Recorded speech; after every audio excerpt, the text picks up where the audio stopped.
வரலாறு பல தத்துவ ஞானிகளை உருவாக்கியுள்ளது, பல போராட்டங்களை உருவாக்கியுள்ளது, பல புரட்சியாளர்களை உருவாக்கியுள்ளது, பல தலைவர்களை உருவாக்கியுள்ளது. இவை அனைத்தும் ஒன்று சேர ஒருவருக்கே கிட்டியது.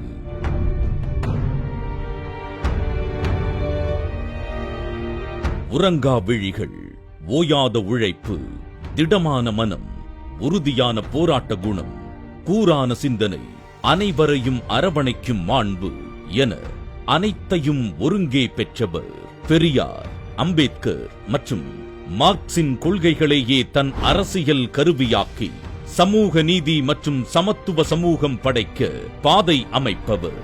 அவர்தான் விடுதலை சிறுத்தைகள் கட்சியின் தலைவர் டாக்டர் தொல் திருமாவளவன் அவர்கள்.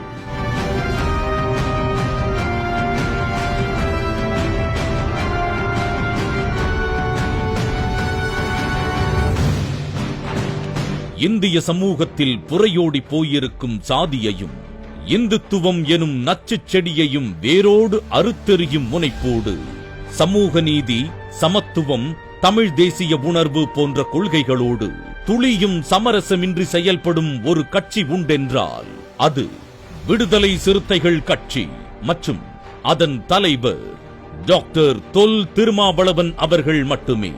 விடுதலை சிறுத்தைகளையும் திருமாவளவனையும் பிரித்து பார்க்க முடியாது.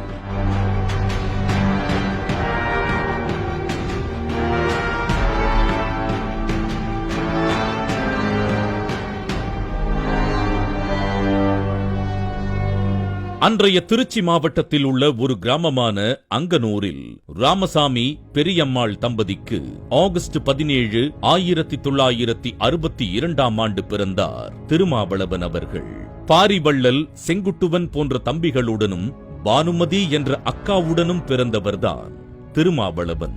தந்தை விவசாய கூலியாகவும் விறகு வெட்டும் தொழில் செய்து வந்தாலும் 8வது வரை அவர் படித்திருந்தார். அதனால் இளம் வயது முதலே கல்வியின் முக்கியத்துவத்தையும் புரட்சியாளர் பாபா சாஹேப் அம்பேத்கர் பற்றியும் சொல்லி வளர்த்தார் தந்தை ராமசாமி அவர்கள். நம்மைப் போல் அவரும் ஒடுக்கப்பட்ட சமூகத்தில் பிறந்தவர், நிறைய படித்தவர். அவரது படிப்பை எழுதினால் இவ்வளவு நீளத்துக்கு வரும் என தன் கைகளை அகல விரித்து காட்டுவார் தந்தை. இதனால் இளம் வயதிலேயே பாபா சாஹேப் அம்பேத்கரை பற்றிய அறிமுகமும் கல்வியை பற்றிய முக்கியத்துவத்தையும் தெரிந்து வளர்ந்தார் திருமாவளவன். சொந்த ஊரில் பள்ளி படிப்பையும் விருதாச்சலம் கொளஞ்சியப்பர் கல்லூரியில் PUC படிப்பையும் படித்து முடித்தார். கல்லூரி படிக்க சென்னை மாநகரில் அடியெடுத்து வைத்த போது தன்னுடைய அரசியல் வாழ்க்கைக்கு அங்குதான் விதை தூவப்படும் என அவர் அறிந்திருக்கவில்லை. சென்னை பிரசிடென்சி கல்லூரியில் வேதியியல் இளங்கலை பட்டம் முடித்தார். இளங்கலை வேதியியல் படித்த போது தமிழ் மீதான ஆர்வத்தால் அவ்வப்போது இளங்கலை தமிழ் வகுப்புகளிலும் சென்று அமர்வது வாடிக்கையானது. படித்து முடித்து சில பல வேலைகளை செய்தாலும் அது எதிலும் அவர் மனம் ஒப்புக் கொடுக்கவில்லை. அதனால் மீண்டும் படிப்பை தொடர மெட்ராஸ் பல்கலைக்கழகத்தில் முதுகலை குற்றவியல் படிப்பில் சேர்ந்தார். அப்போது அவர் தங்கியிருந்த MC ராஜா விடுதியில் நடந்த அரசியல் உரையாடல்களும், திமுக மாணவர் அணி நடத்திய கூட்டங்களும், பெரியார் திடலில் நடந்த கருத்தரங்கங்களும் இவருக்கு அரசியல் மீதான ஈர்ப்பையும் ஈடுபாட்டையும் உண்டாக்கியது. அந்த சமயத்தில் ஈழத்தில் நடந்த ஜூலை கலவரம் இவரை வெகுவாக பாதித்தது. அந்த கலவரத்தால் கூட்டம் கூட்டமாக ஈழத் தமிழர்கள் தமிழ்நாட்டில் தஞ்சமடைந்தனர். ஜூலை கலவரத்திற்கு எதிராகவும் ஈழத் தமிழர்களுக்கு ஆதரவாகவும் மாணவர் மாநாட்டை ஒருங்கிணைத்து நடத்தி காட்டினார் திருமாவளவன்.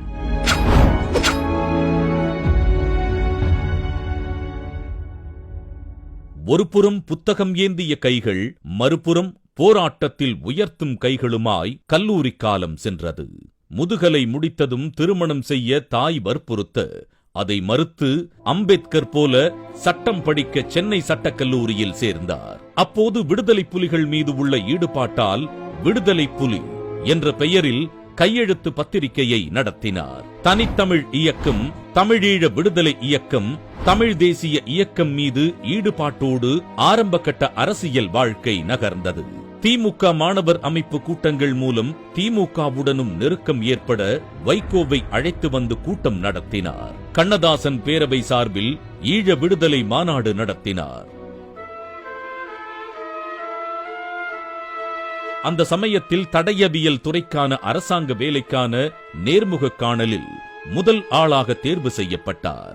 அந்த நேர்காணலில் அனைவரும் வேதியியல் புத்தகத்துடன் மனப்பாடம் செய்து கொண்டிருக்க இவர் மார்க்சிம் கார்கி எழுதிய தாய் புத்தகத்தை வாசித்துக் கொண்டிருந்தார். அப்போதே மார்க்சியத்தின் மீது இவர் ஆர்வம் இருந்தாலும் இதைத் தொடர்ந்து அவர் படித்த கருத்து முதல்வாதமா பொருள் முதல்வாதமா என்ற புத்தகம் இவருக்கு கருத்தியல் ரீதியான திருப்பு முனையாக அமைந்தது. இவரின் பேச்சாற்றலுடன் கருத்தியல் ஆயுதமும் வலு சேர்க்க அரசியல் இவருள் ஆழமாக வேரூன்றியது. அரசாங்க பணியை ஏற்கலாமா அல்லது சட்டப்படிப்பை தொடரலாமா என்ற நீண்ட யோசனைக்கு பிறகு அரசாங்க பணியை ஏற்று கோவை சென்றார். ஆனால் சட்டப்படிப்பை அவர் கைவிடவில்லை. அவ்வப்போது விடுப்பு எடுத்து சென்னை வந்து படித்தும் தேர்வு எழுதியும் வந்தார். அங்கிருந்து மதுரைக்கு மாற்றலாகிச் சென்றார். அங்கு அவருடைய அரசியல் பாதை வேறு பக்கம் திரும்பியது.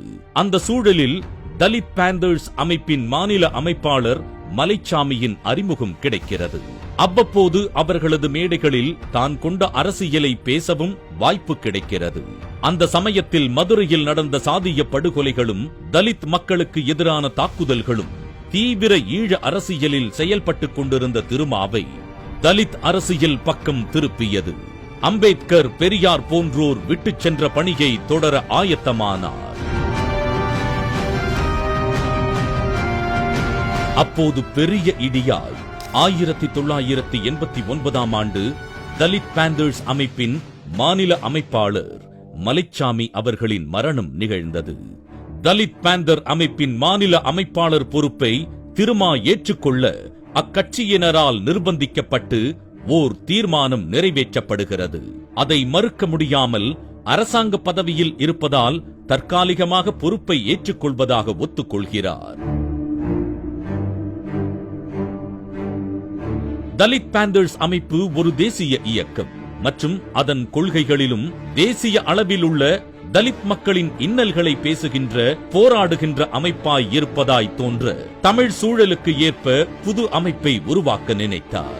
இதைத் தொடர்ந்து 1990ஆம் ஆண்டு இந்திய ஒடுக்கப்பட்ட சிறுத்தைகள் என்ற அமைப்பை தொடங்கி அடுத்த ஆண்டே விடுதலை சிறுத்தைகள் இயக்கம் என பெயர் மாற்றப்படுகிறது.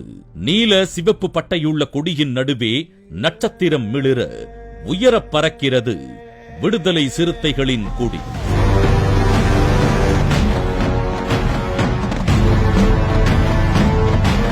சாதி ஒழிப்பு, தமிழ் தேசியம், பாட்டாளி வர்க்க விடுதலை, மகளிர் விடுதலை, ஏகாதிபத்திய எதிர்ப்பு என 5 கொள்கைகளும் நட்சத்திரத்தின் 5 முனைகளாய் மிளிர்ந்தது.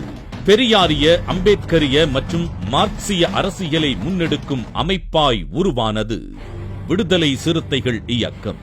எங்கெல்லாம் ஆதிக்கம் இருக்கிறதோ, ஒடுக்குமுறை இருக்கிறதோ, சுரண்டல் இருக்கிறதோ அங்கெல்லாம் ஓங்கி ஒலித்தது சிறுத்தையின் குரல்.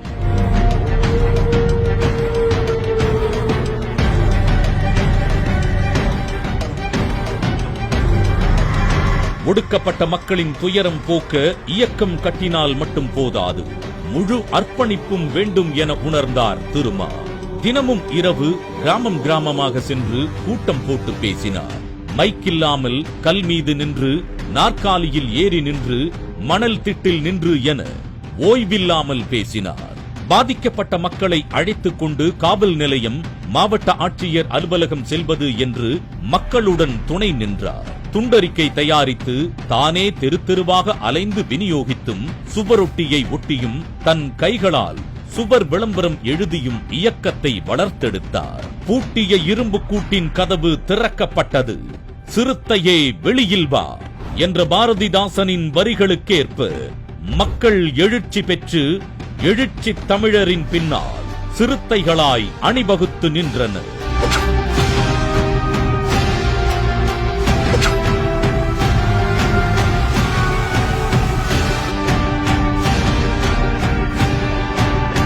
யார் எங்கு ஒடுக்கப்பட்டாலும் நீ தனியாள் அல்ல, ஒடுக்குமுறையை எதிர்க்க பெரிய சக்தியாக உனக்கு துணையாக நாங்கள் உள்ளோம் என முழங்கினார் திருமாவளவன். தொடர்ந்து போராட்ட களத்தில் இருந்த சிறுத்தைகள் நக்சல்பாரிகளுக்கு அடைக்கலம் கொடுத்ததும் எம்எல் அமைப்பு தோழர்களுடன் தொடர்பில் இருந்ததும் கியூ பிரிவு போலீசின் பார்வையை திருமாவளவன் பக்கம் திருப்பியது. காரைக்குடி தேவக்கோட்டையில் நக்சல்பாரி இயக்க தோழர் சுப்பு படுகொலையின் போது அவரிடம் திருமாவளவனின் தொலைபேசி எண் இருந்தது. அதனால் நக்சல்பாரிகளுடன் தொடர்பில் இருப்பதாக திருமாவளவனை கைது செய்தது காவல்துறை. விடுதலை சிறுத்தைகள் இன்னொரு நக்சல்பாரி அமைப்பு என அதை தடை செய்ய முயற்சி செய்தது காவல்துறை. மக்கள் தல்லாக்குளம் காவல் நிலையத்தையும் மதுரை மாவட்ட ஆட்சியர் அலுவலகத்தையும் முற்றுகையிட்டனர். மக்கள் சக்தியின் முன்னால் போலீஸ் பணிந்தது. விடுதலை சிறுத்தைகள் இயக்கம் தவிர்க்க முடியாத சக்தியாக உருவெடுத்தது.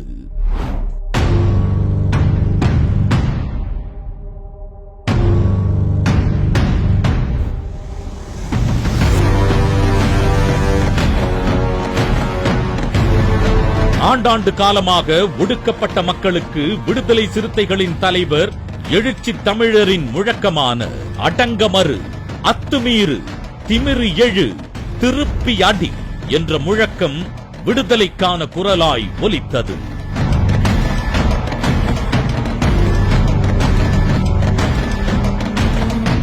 ஆயிரத்தி 1996 ஆண்டு அரசாங்கத்தால் ஒதுக்கப்பட்ட தொகுதியாக பட்டியல் சாதி உறுப்பினர்களுக்கு கிராம பஞ்சாயத்து ஒதுக்கப்பட்டது. ஆனால் கிராம பஞ்சாயத்து தலைவராக தேர்தலில் போட்டியிடக்கூடாது என்று தலித்துகளுக்கு ஆதிக்க சாதியினர் மிரட்டல் விடுத்தனர். 1990 ஆண்டு முதல் தேர்தல் புறக்கணிப்பை கொள்கையாக கொண்ட விடுதலை சிறுத்தைகள் இயக்கம் மேலவளவு முருகேசன் தான் தேர்தலில் போட்டியிடப் போவதாகவும் அதற்கு விடுதலை சிறுத்தைகளும் திருமா அவர்களும் தன்னுடன் நிற்க வேண்டும் என வலியுறுத்த, தேர்தல் என்பது அடிப்படை உரிமை, அதில் தலித்துகள் பங்கேற்க கூடாது என்று கூற எவருக்கும் உரிமையில்லை, அது அரசியல் சாசனத்திற்கு எதிரானது என அந்த நேரத்தில் மேலவளவு முருகேசனுக்காக துணை நின்றார் திருமா. 1997 ஆண்டு மேலவளவில் நடந்த முருகேசன் உள்ளிட்ட 70 படுகொலையால் இந்திய விடுதலை தலித்துகளுக்கு சமூக விடுதலையை தரவில்லை என இந்திய சுதந்திர பொன்விழாவின் போது பெரியார் வழியில் சுதந்திர குடும்பாவி எரிக்கப்பட்டது. 10 ஆண்டு காலம் தேர்தல் புறக்கணிப்பு அரசியலில் ஈடுபட்டது விடுதலை சிறுத்தைகள். ஆனால் பாப்பாப்பட்டி, மேலவளவு, கீரிப்பட்டி, கொட்டக்காட்சி ஏந்தல் போன்ற ஊரின் உள்ளாட்சி தேர்தல்களில் தலித்துகள் போட்டியிட முடியாத நிலை இருந்தது. இது போன்ற சம்பவங்களால் தேர்தல் அரசியலை புறக்கணித்த விடுதலை சிறுத்தைகள் இயக்கம் தேர்தல் அரசியலில் அடியெடுத்து வைக்க வேண்டிய தேவை ஏற்பட்டது.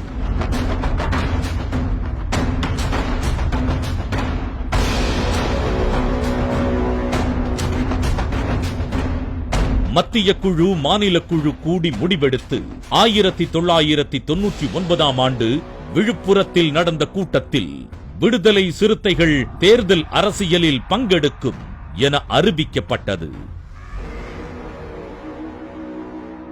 அதிகாரத்திற்கும் தனக்கும் தொடர்பில்லை என்றிருந்த மக்களின் நிலையை மாற்றி கட்சியில் அதிகாரத்தை கொடுத்தது.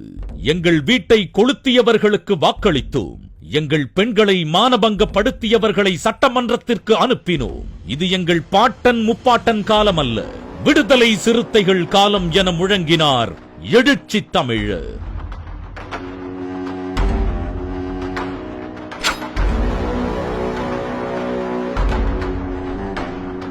தேர்தல் பயணத்திற்கு இணையாக கட்சியின் கொள்கை பயணமும் இருக்க வேண்டும் என்றும், சமூக மாற்றத்திற்கான களம்தான் தேர்தல் களம் எனவும் உறுதியாக இருந்தார் திருமாவளவன்.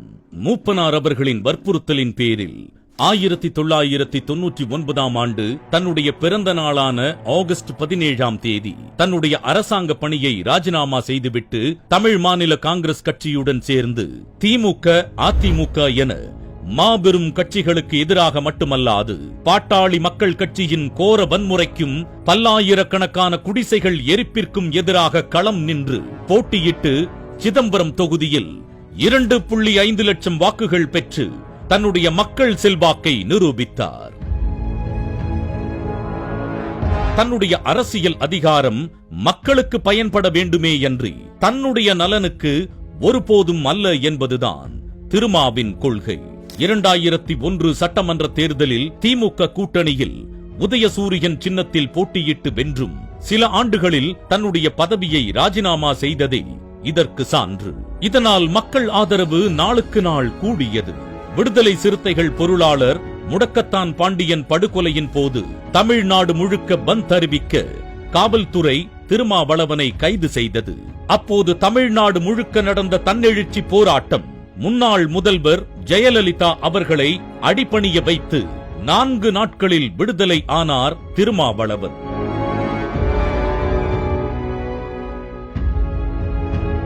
அப்போது விடுதலை சிறுத்தைகளை குறிப்பிட்ட மக்களுக்கான கட்சி என சுருக்க பார்த்தனர். ஆனால் இதையும் உடைத்தெறிந்தார் எழுச்சி தமிழர் அவர்கள். 2007 அக்டோபர் 2ஆம் தேதி சென்னையில் கட்சியின் பொதுக்குழுவை கூட்டி முடிவெடுத்து கட்சியின் மாநில மாவட்ட அமைப்புகள் கலைக்கப்பட்டது.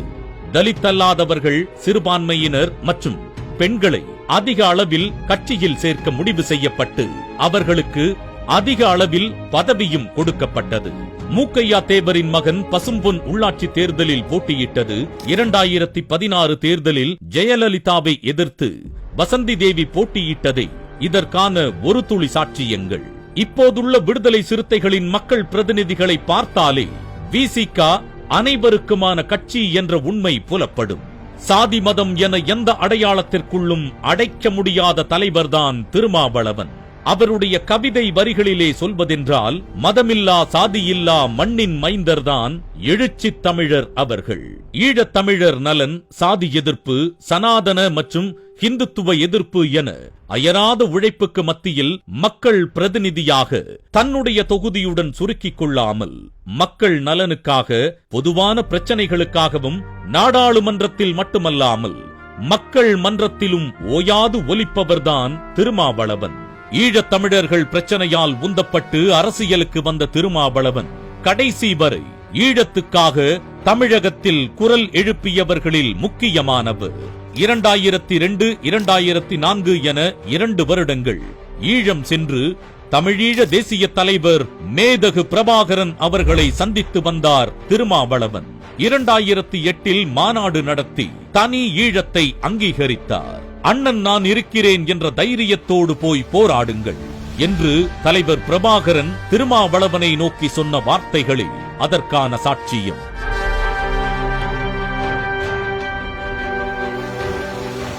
சாதி ஒழிப்பும் ஹிந்துத்துவ எதிர்ப்பும் கொண்ட இயக்கம்தான் ஒடுக்கப்பட்ட மக்களின் விடுதலைக்கு வழிவகுக்கும். அப்படிப்பட்ட இயக்கமாகத்தான் விடுதலை சிறுத்தைகள் கட்சியை கட்டி எழுப்பியுள்ளார் திருமாவளவன் அவர்கள். சாதி கொடுமைகளுக்கு எதிராக தொடர்ந்து போராட்டம் நடத்தி விடுதலை சிறுத்தைகள் சாதியவாத சக்திகளிடம் எதிர்கொண்ட எதிர்ப்பும் தாக்குதல்களும் கொஞ்ச நஞ்சமல்ல. ஆனாலும் பஞ்சமி நில மீட்பு போராட்டம் தொடங்கி மதுரையில் நடந்த 4ஆம் வட்டமேஜை மாநாடு, திருச்சி சனாதன எதிர்ப்பு மாநாடு, மனுநீதிக்கு எதிரான கூட்டம் என ஏராளமாக சொல்லிக் கொண்டே போகலாம். எங்கெல்லாம் சாதிய ரீதியிலான கொடுமைகள் நடக்கிறதோ அங்கெல்லாம் பாதிக்கப்பட்ட மக்களுக்காக ஒலித்துக் கொண்டே இருந்த இருக்கும் குரல் திருமாவளவனுடையதுதான். சாதி ஒழிப்பு போராட்டத்தில் அனைத்து ஜனநாயக சக்திகளையும் இணைக்கும் கரமும் திருமாவளவனுடையதுதான். 2019 நாடாளுமன்ற உறுப்பினராக தேர்வு செய்யப்பட்டு 6 தனிநபர் மசோதா கொண்டு வந்து பாசிச பாஜக கொண்டு வந்த மக்கள் விரோத சட்டங்களுக்கு எதிராக தொடர்ந்து நாடாளுமன்றத்தில் ஒலித்ததோடு எதிர்த்து வாக்களித்தார் திருமாவளவன். 2024 தேர்தலிலும் பாசிச சக்திகள் ஆட்சிக்கு வந்துவிடக் கூடாது என திருமாவளவன் காட்டிய முனைப்பு அபரிமிதமானது. தனக்கு குறைவான தொகுதிகள் ஒதுக்கீடு செய்யப்பட்டாலும் பரவாயில்லை, ஒன்று சேர்ந்து போராடினால் தான் பாஜகவை முறியடிக்க முடியும் என விட்டுக் கொடுத்து போனது. திருச்சியில் தேர்தல் சமயத்தில் தேசம் காப்போம் பேரணியை வெற்றிகரமாக நடத்தி இந்தியாவையே திரும்பி பார்க்க வைத்தது. காங்கிரஸ் இல்லாத திமுக கூட்டணி அமைந்தால் அது பாஜகவுக்கு சாதகமாகத்தான் அமையும். அந்த முடிவை திமுக தலைவர் ஸ்டாலின் எடுக்கக்கூடாது என அறிவுறுத்தியது என தேர்தல் தளத்திலும் ஆட்சி மன்றத்திலும் எழுச்சி தமிழர் செய்தது ஏராளம். இது மட்டுமல்லாமல் போராட்ட களத்தில் பாஜகவை நேருக்கு நேர் எதிர்கொண்டார் திருமாவளவன். பண மதிப்பிழப்பு, ஜிஎஸ்டி, சிஏஏ, ஜம்மு காஷ்மீர் மாநில அந்தஸ்தை நீக்குதல் என போராட்ட பட்டியல் நீண்டு கொண்டே போகும். குஜராத் கலவரம் தொடர்பாக பிபிசியின் ஆவணப்படத்தை பாஜக அரசு தடை செய்த போது அதை தமிழ் சப்டைட்டிலுடன் திரையிட்டு மோடியின் கோர முகத்தை அம்பலப்படுத்தியது விடுதலை சிறுத்தைகள்தான். இந்துத்துவ எதிர்ப்பு விடுதலை சிறுத்தைகளுக்கும் தலைவர் திருமாவளவன் அவர்களுக்கும் புதிதல்ல. 2003ஆம் ஆண்டு முதல்வர் ஜெயலலிதா கட்டாய மதமாற்ற தடை சட்டம் கொண்டு வந்த போது அதை எதிர்த்து இந்துத்துவத்தை வேரறுப்போ, இழந்த முகத்தை மீட்டெடுப்போ என்ற முழக்கத்துடன் இந்து மத பெயர்களை நீக்கி தமிழ் பெயர் சூட்டுதல் நிகழ்வை மதுரையில் 10,000ற்கும் மேற்பட்ட மக்களை கூட்டி ஒரு அரசியல் கலாச்சார நிகழ்வாக வெற்றிகரமாக நடத்தி காட்டினார்.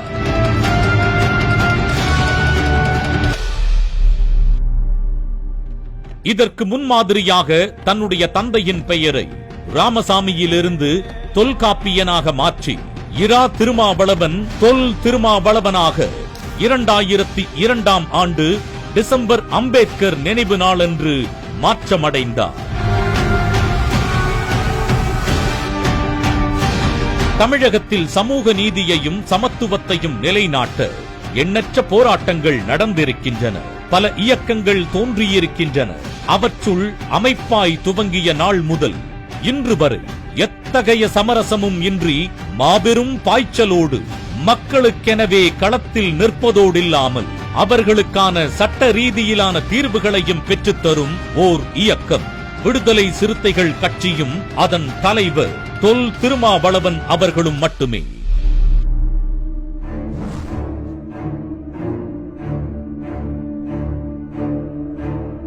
இந்துத்துவ சக்திகளால் இவர் ஒரு தலித் தலைவர் மட்டுமே என்று சுருக்க நினைத்த முயற்சிகளெல்லாம் தோல்வியுற்று மக்கள் தொல் திருமாவளவன் அவர்களை அம்பேத்கர், பெரியார், மார்க்ஸ் போன்ற பொது சமூகத்திற்கான ஓர் ஆளுமையாக கொண்டாட துவங்கிவிட்டனர். அதற்கு விடுதலை சிறுத்தைகளை பொது சமூகம் தொடர்ந்து வெற்றி பெறச் செய்வதே ஓர் சான்று.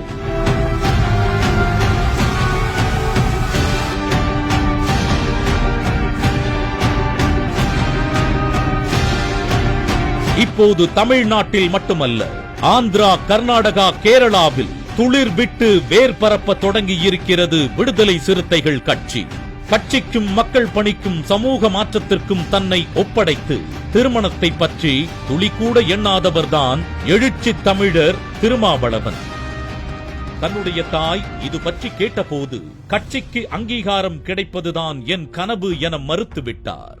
இப்போது 2021 சட்டமன்ற தேர்தலில் 4 சட்டமன்ற உறுப்பினர்களையும் 2024 நாடாளுமன்ற தேர்தலில் தேர்தல் சின்னம் தாமதமாக கொடுத்த சதி வலைகளை அறுத்து 10 நாட்களில் மக்களிடம் சின்னத்தை கொண்டு சேர்த்து 2 தொகுதியில் மகத்தான வெற்றி பெற்றதன் மூலம் தவிர்க்க முடியாத சக்தியாக உருவெடுத்தது மட்டுமல்லாமல் விடுதலை சிறுத்தைகள் கட்சிக்கு மாநில அந்தஸ்து கிடைத்துள்ளது.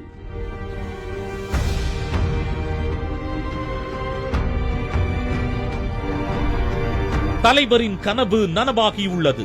ஆனால் தமிழக மக்களின் கனவு அவரை செயின்ட் ஜார்ஜ் கோட்டையில் முதல்வர் நாற்காலியில் அமர வைத்து அழகு பார்ப்பதுதான். அதற்கான காலம் வெகு தூரம் இல்லை. ஏனென்றால் இது விடுதலை சிறுத்தைகளின் காலம். இது திருமாவின் காலம்.